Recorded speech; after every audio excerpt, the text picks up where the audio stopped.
Welcome back. We're in step 5 now, and that's making it happen, putting it all together, applying your skills, talents and abilities, your goal setting, action planning, service to others, and staying the course. So on page 149, we start talking about the exercise 16, which is using your skills, talents, and abilities. You know, early on, we discussed that in the military, you learned new skills. Now you have new talents, and you have the ability to do something that you didn't have before entering the military. So we typically join when we're 18 after graduating high school for most, and then we learn in the military. So as you're transitioning out into civilian life, you're going to use some of the skills, the talents, and abilities that you bring from the military, but you'll also be learning new skills, talents, and abilities that'll move you forward in life. Thanks, Charlie. If you think back to exercise 6, that's where you identified your skills, talents, and abilities. That was your baseline of where they are now. So now this is where the rubber begins to meet the road. We're going to put it into practice. This is where you apply it to your life. So in this exercise, we've created a worksheet where you can think about home, work, and community, and how you can apply your gifts, talents, and abilities to those 3 areas. You might be involved with some of those at some aspect right now, and then you can think about how you can apply them in the future. We also want to continue to encourage skill development and continuous learning, and that's through books, workshops, classes.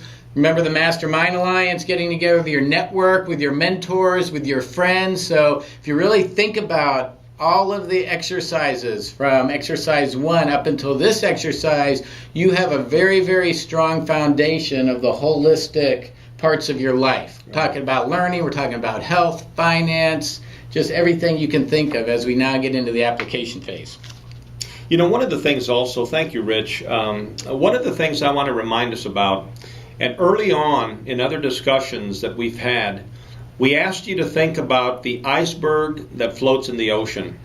10% above the waterline is what most of us see and hear. It's through our 5 senses, the interaction through our 5 senses. Below the waterline, however, is 90% of that iceberg. And as it applies to an individual, that 90% is really what we have in our head. Unless we let the world know what we're feeling, our fears, our apprehensions, our happiness, our successes, unless we let the world know by letting them know by speaking, it's in here. And the reason I mention that, and the point is, if you're a reader, and even if you're not an avid reader, I would encourage you, we would encourage you, to start reading good books, books that will help you improve your lives. The first book that I read, or one of the first, was How to Win Friends and Influence People by Dale Carnegie. And I couldn't put that little book down. It's a paperback book. It's probably about $5 on Amazon.com. And I'll tell you, that book changed my life because it changed how I thought about myself and how I thought about my sphere of influence and people around me and in life in general. So, you know, those skills that you're going to need, the relationships that you're going to need, not only at home, but in your work environment, a lot is going to depend on the relationships that you build and you continue to foster. Those are really good points, Charlie. And we also want to start talking about our personal strategy. On page 152, we talk about the strategy of creating good habits. It takes 21 days of repetition to create a habit. That can be a good habit. That can be a destructive habit. We want to focus on the good habits. We also want to work on self-control, which keeps us on point. It keeps us on our action plan so that we don't get distracted one way or the other, and we want to keep focused on that. And along with that, you want to keep your vision in mind every day, using your talents and skills whenever you can. Call upon your mentors and your advisors. Build new good habits intentionally, and fighting procrastination and other obstacles that we talked about. So, Charlie, I have a question for you. If you were considering maybe starting your own business or investigating a certain field of work, what's something that you could do to find out about it? Well, Rich, thanks for asking, and you're absolutely right. You know, not every person coming out of the military wants a job.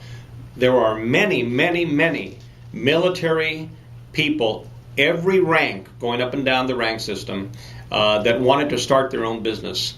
And there are many opportunities, Rich, in starting your own business.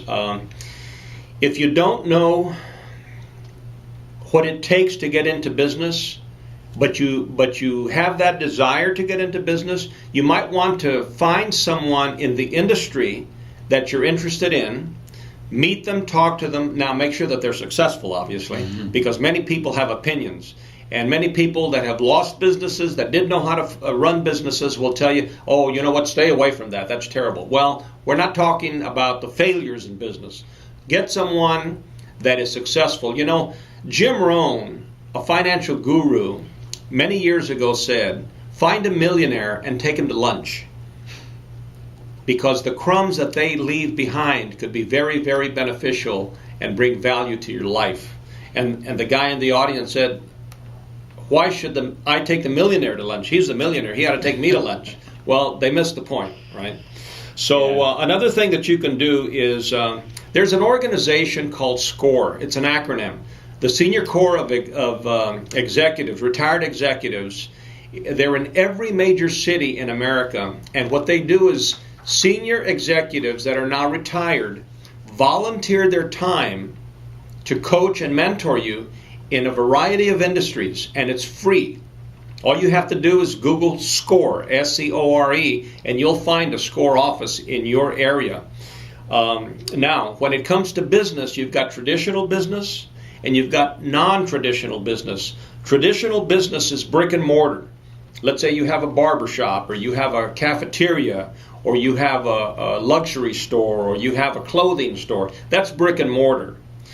Non-traditional business is internet type business. It's maybe you're an entrepreneur and provide a product and or a service, and you can work from home, right? Now you get with your tax advisor to see what is most beneficial tax-wise for you, but wouldn't it be nice if you could work from home, earn a living, you don't have overhead, you don't have to pay rent or mortgage, you don't have employees. Now, you may be doing a lot of work, but do your research and do your due diligence, and that's the most important. Don't just jump into a business. Most businesses fail in the first year because they weren't really thought out. There was no strategy. There was no exit plan. So just be very aware, but a business could be for you.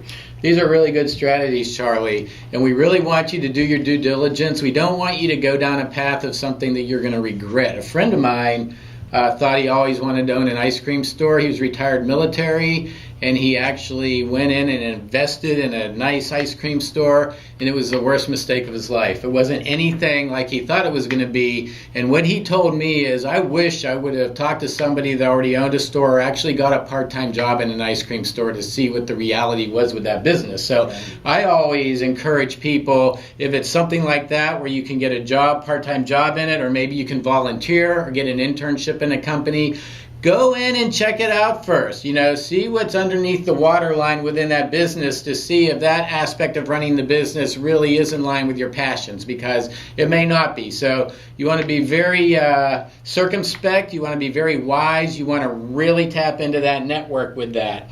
And what you can find out is you can actually go out and sample a number of different businesses or opportunities before you make your decision. You never have to jump in without knowing what you're jumping into. Exactly. You know, and thank you for that, Rich. One of the wisest things that corporations do is that they have internship programs for folks out of college. And there's a direct correlation to the concepts that we're talking about. If someone, before they graduate, wants to get into an industry, an industry to find out and volunteer, that's a great way to see if what they thought the business would be like is in fact what it is. So you may want to volunteer some time or perhaps be hired as an employee in that industry, in that company, just to make sure, because behind the scenes, or as Rich just mentioned, below the waterline of the iceberg, there's stuff that the world doesn't know that goes on behind the scenes. So this is a good way to find out if that business is for you before you put in a large cash investment, or more importantly, time. Because once time is gone, you'll never regain that. Thanks, Charlie. So again, in closing, it's using your gifts, talents, and abilities, using them wisely, and doing your research before you jump into something that you may regret. You'll go in open-minded. You'll go in with your eyes wide open, with a full network of friends and mentors, and you'll be able to be much more successful than otherwise. So thanks a lot, and come on back for the next exercise 17, what you really want in life. Thank you, and more to come.